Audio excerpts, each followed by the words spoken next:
میرے محترم بھائیوں اور دوستوں، مسلمان اللہ کا سفیر ہے، یہ آخرت کا داعی ہے، یہ جنت کا داعی ہے، یہ میرے بھائیوں جہنم سے ڈرانے والا اور حضور پاک صلی اللہ علیہ وسلم کے طریقوں کو وجود دینے والا۔ ربیع ابن عامر کھڑا ہو کے کہہ رہا ہے ہم لوگوں کو لوگوں کی غلامی سے نکال کر اپنے مولا کی غلامی پر ڈالنے کے لیے آئے ہیں۔ ہم کاشتکار نہیں، ذمہ دار نہیں، تاجر نہیں ہیں، ہم اللہ کے دین کے داعی ہیں۔ اس وقت میں مسلمان سے دعوت چھوٹ چکی ہے، دعوت والا کام چھوٹا ہے۔ مسلمان داعی تھا، داعی، اوہو، اس محنت پر اللہ نے اس امت کو رتبہ دیا، اس دعوت پر اللہ نے اس امت کو اٹھایا۔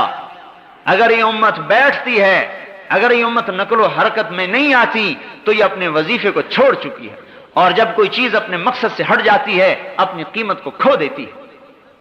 یہ مسلمان جب دعوت کے میدان میں حرکت کر رہا تھا اور اس کا ایک ایک سانس اللہ پاک کی دین کے لیے وقف تھا، اور اس کا ایک ایک مال روپیہ اللہ پاک کے دین پہ قربان تھا، اور اس کی تمنا اللہ کے نام پر مرنے کی اور اللہ کے راستے میں قبر بنانے کی تھی، تو میرے بھائیوں ان کی دعائیں عرش معلیٰ سے ٹکرا رہی تھی، ان کا رونا فرشتوں کو رلاتا تھا۔ ایک نوجوان صحابی نماز پڑھ رہا ہے اور نماز میں رویا، آپ نے فرمایا لقد ابکیت اعین ملأ من الملائکۃ کثیر، اے آج تیرے رونے نے بے شمار فرشتوں کو بھی رلا دیا۔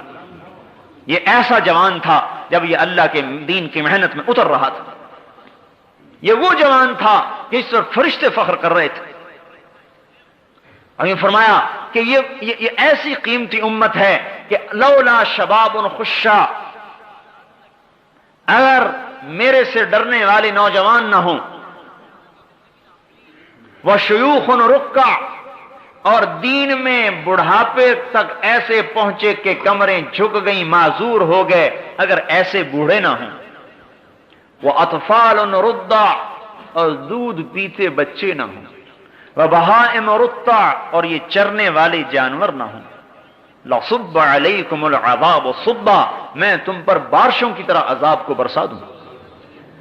اس امت کا نوجوان ایسا قیمتی ہے کہ اگر یہ اللہ پاک کی اطاعت پر آ جاتا ہے تو میرے بھائیوں اس کے نکلے ہوئے خوف کے آنسو اللہ کے آئے ہوئے عذابوں کو اڑا دیتے ہیں۔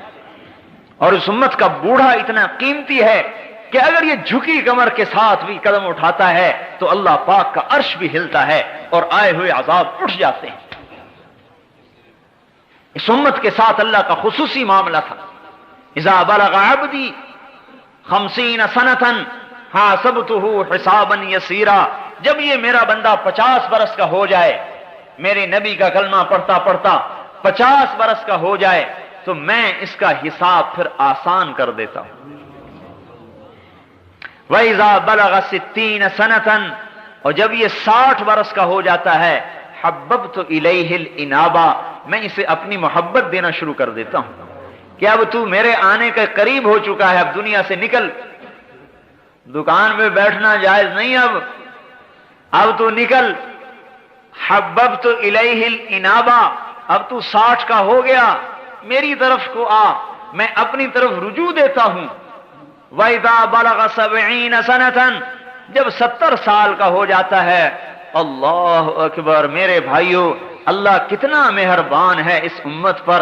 احبہ اللہ واہل السماء، اللہ تعالیٰ کہتے ہیں پھر میں بھی اور میرے فرشتے بھی اس سے محبت کرتے ہیں کہ یہ 70 برس کا بڈھا ہو گیا، اسلام داڑھی سفید ہو گئی۔ وَإِذَا بَلَغَ 80 سَنَةً، اور جب 80 برس کا ہو جاتا ہے تو اللہ تعالیٰ فرماتے ہیں ابناء الثمانین استحی ان اعذبہم بالنار، 80 برس کے بوڑھے مسلمان کو دوزخ کا عذاب دیتے ہوئے مجھے ویسے ہی شرم آتی ہے، میں کیسے عذاب دوں کہ یہ بوڑھا ہو گیا۔ ہاں، کتبت حسناتہ والقیت سیئاتہ، اللہ تعالیٰ کہتا ہے بھائی اب تو اس کی نیکیاں ہی لکھتے رہو، بس سٹھیا گیا، بوڑھا ہو گیا۔ فرزدق ایک شاعر گزرا ہے، فرزدق، شاعر آزاد ہی ہوتے ہیں عام طور پر، لیکن اس زمانے کا آزاد سے آزاد آدمی بھی آج کے بڑے سے بڑے غوث قطب سے بھی اونچا درجہ رکھتا تھا۔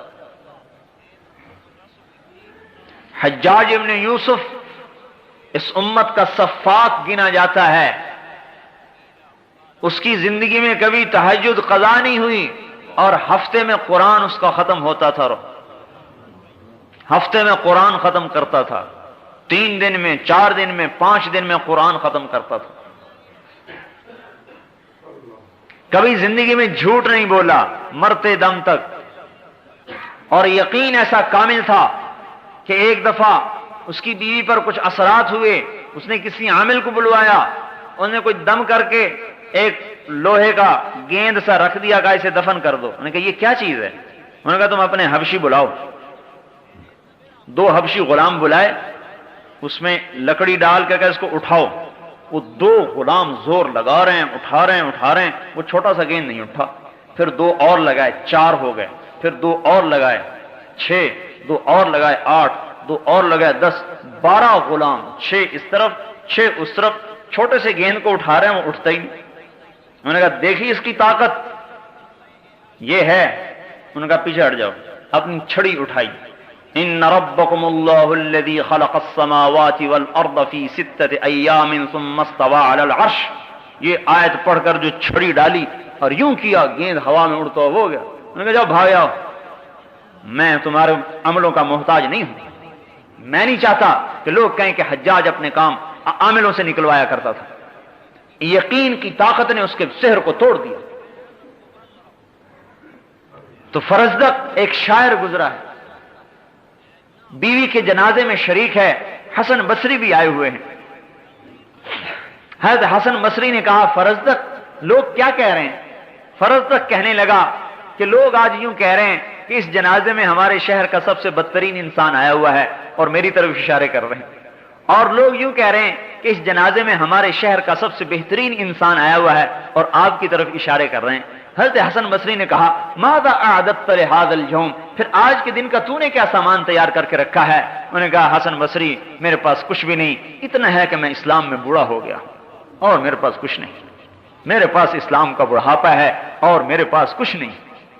جب انتقال ہوا تو اللہ پاک نے ایک آدمی خواب میں ملا، ایک آدمی کو، تو اس نے پوچھا کہ تیرے ساتھ کیا سلوک ہوا؟ کہنے لگا اللہ پاک نے مجھے اپنے سامنے کھڑا کیا اور ارشاد فرمایا اے فرزدق تو نے حسن سے کیا بات کہی تھی، یاد ہے تجھے؟ میں نے کہا یا اللہ یاد ہے۔ کہا دہراؤ، میرے سامنے دہراؤ۔ تو کہنے لگے میں نے کہا کہ میرے پاس اللہ کے سامنے کچھ نہیں سوائے میں اس کے اسلام میں بوڑھا ہوا۔ کہا بس اسی پہ میں نے تجھے معاف کر دیا۔ میرے بھائیوں اس امت پر تو اللہ ایسا مہربان تھا، لیکن ہم کیسے بے وفا نکلے، کیسے بے وفا نکلے کہ ہمیں دکان نے اللہ سے توڑ دیا اور مٹی کی عورت نے اللہ سے توڑ دیا اور اس اولاد نے اللہ سے توڑ دیا، جو اولاد دنیا ہی میں بے وفا ہو رہی ہے۔ پہلوں کی اولاد تو دنیا میں وفادار ہوتی تھی، ہماری اولاد تو دنیا ہی میں بے وفا ہو رہی ہے، اور اس وزارت کی خاطر ہم اللہ کو حکم کو توڑ رہے ہیں اور اس چند ٹکوں کی خاطر اللہ کے امر کو توڑ رہے ہیں۔ میرے بھائیو ایسی کریم ذات کہاں سے ملے گی ہمیں جو انتظار میں بیٹھا ہوا ہو کہ میں اپنے بندے کی توبہ کا انتظار کر رہا ہوں۔ اے داؤد لو یعلم المدبرون عنی ما عندی من الاشواق، اللہ اکبر، اے داؤد جو میرے سے تعلق توڑ چکے ہیں اگر انہیں پتا چل جائے کہ میں ان سے کتنی محبت کرتا ہوں، لقد لتقطعت اوصالهم، تو ان کے ٹکڑے ٹکڑے ہو جائیں محبت میں، اگر انہیں پتا چل جائے کہ میں ان سے کتنی محبت کرتا ہوں۔ جب اپنے نافرمانوں سے میرا یہ حال ہے تو اے داؤد ماذا تقول فی المقبلین علی، جو میری طرف کو دوڑ رہے ہیں ان سے میں کتنی محبت کرتا ہوں گا، تو سوچ سکتا ہے؟ میرے بھائیوں اور دوستو ہم بے وفا نکلے، ہاں اس لیے ہم کہہ رہے ہیں کہ آج تبلیغ میں نکل کر اللہ سے عہد و پیمان کو کی تجدید کی جائے۔ ہماری نمازیں آج ہمیں اللہ سے نہیں جوڑ رہی، ہمارے حج آج ہمیں اللہ تعالیٰ سے جوڑ نہیں رہے، ہمارے روزے ہمیں اللہ سے تعلق نہیں دے رہے، اس لیے کہ ہمارا کلمہ کچا ہے، ہم نے کلمے کی دعوت کو دینا چھوڑ دیا ہے۔ اس کلمے والی دعوت کو لے کر یہ امت پھرنے والی بنے گی، اس پر اللہ پاک حضور صلی اللہ علیہ وسلم نے فرمایا ان الجنت حرمت علی الانبیاء حتی ادخلها وانها لمحرمۃ علی الامم حتی تدخلها امتی، سارے نبیوں پر جنت حرام ہے جب تک میرا قدم نہ پڑے، اور ساری امتوں پر جنت حرام ہے جب تک میری امت کا قدم نہ پڑے۔ کیوں؟ کوئی ہم نمازیں زیادہ پڑھتے ہیں، یا ہم جو ہے زیادہ مال خرچ کرتے ہیں، یا ہمارے پاس کوئی زیادہ عبادات ہیں بنو اسرائیل سے؟ بنو اسرائیل کا ایک ایک عابد اپنے گرجے میں داخل ہوتا تھا اور 300 برس باہر نکل کے نہیں دیکھتا تھا کیا ہو رہا ہے، تو ہماری نماز اس کے مقابلے میں کیسے ٹکر کھا سکتی ہے؟ نہیں، یہ امت رب کے نام کو لے کر پھرنے والی ہے، یہ اللہ کے نام کی دائی ہے، اللہ کا تعارف کراتی پھرتی ہے، اللہ کی طرف بلاتی پھرتی ہے، یہ سفیر ہے۔ سفیر، آپ کو پتہ ہے سفیر کو کتنی مراعات دی جاتی ہے، سفیر سے کتنی رعایت کی جاتی ہے؟ یہ امت سفیر ہے، لہذا اللہ تعالیٰ نے فیصلہ کر دیا کہ جنت کا افتتاح میرے نبی سے ہوگا اور میرے نبی کی امت سے ہوگا۔ عیسیٰ علیہ السلام سے اللہ تعالیٰ نے کہا میں نے شجر طوبہ دے دیا ہے اس امت کو۔ عیسیٰ علیہ السلام نے کہا یا اللہ وما طوبہ، وہ طوبہ کیا ہے؟ اللہ نے فرمایا غرسن غرستھا بیدیا، طوبہ وہ درخت ہے جسے میں نے اپنے ہاتھ سے لگایا ہے، اس کا تنا سونے کا، اسفلھا من ذہب اعلیھا من جوہر، نیچے سونا اوپر جواہر، مکلد بالدر والیاقوت، موتی یاقوت اس میں ٹانگے ہیں، سمغھا زنجبیل و عسل، اس کی گوند شہد اور زنجبیل، افنانھا سندس و استبرق، اس کے خوشوں میں سے ریشم کے جوڑے نکلتے ہیں، باریک ریشم کے جوڑے اور گہرے ریشم کے جوڑے، ویخرج من اصلھا ثلاثۃ عیون، اور اس کی جڑ میں سے 3 چشمے نکالے ہیں، المعین قاسم من معین لا یصدعون عنہا ولا ينزفون، وہ معین کا چشمہ جسے تو پینے والا ہے پیے گا تو تجھے سرور تو ہوگا، نشہ نہیں ہوگا، تجھے لذت تو آئے گی، سر میں درد نہیں ہوگا۔ والسلسبیل عینا فیہا تسمی سلسبیلا، جس میں زنجبیل کی ملاوٹ ہے، یسقون فیہا کأسا کان مزاجھا زنجبیلا، سلسبیل میں زنجبیل ہے اور یہ اس کے اندر سے نکل رہا ہے۔ والرحیق یسقون من رحیق مختوم ختامہ مسک، وہ رحیق کا چشمہ ہے جس کا ختام مسک ہے، کستوری، پیے گا، پی کر گلاس کی تہ میں دیکھے گا کستوری بیٹھی ہوئی ہے، اور اس کا ایک قطرہ، ان پانیوں کا ایک قطرہ اگر انگلی کے پورے پر لگا کر آسمان دنیا سے نیچے لٹکا دے تو حضور نے فرمایا ساری کائنات اس پانی کے ایک قطرے سے خوشبودار ہو جائے گی۔ کیا خیال ہے جو چشموں پر بیٹھ کے پیے گا، جس کا ایک قطرہ عالم کو معطر کر دے؟ کیا خیال ہے؟ جنت کی عورت کے بال کا ایک گچھا اگر دنیا میں آ جائے تو ساری کائنات اس کے بالوں سے روشن ہو جائے۔ کیا خیال ہے ان بیویوں کا جن کے پہلو میں بیٹھ کر یہ اللہ پاک کی نعمتوں سے لطف اندوز ہوگا؟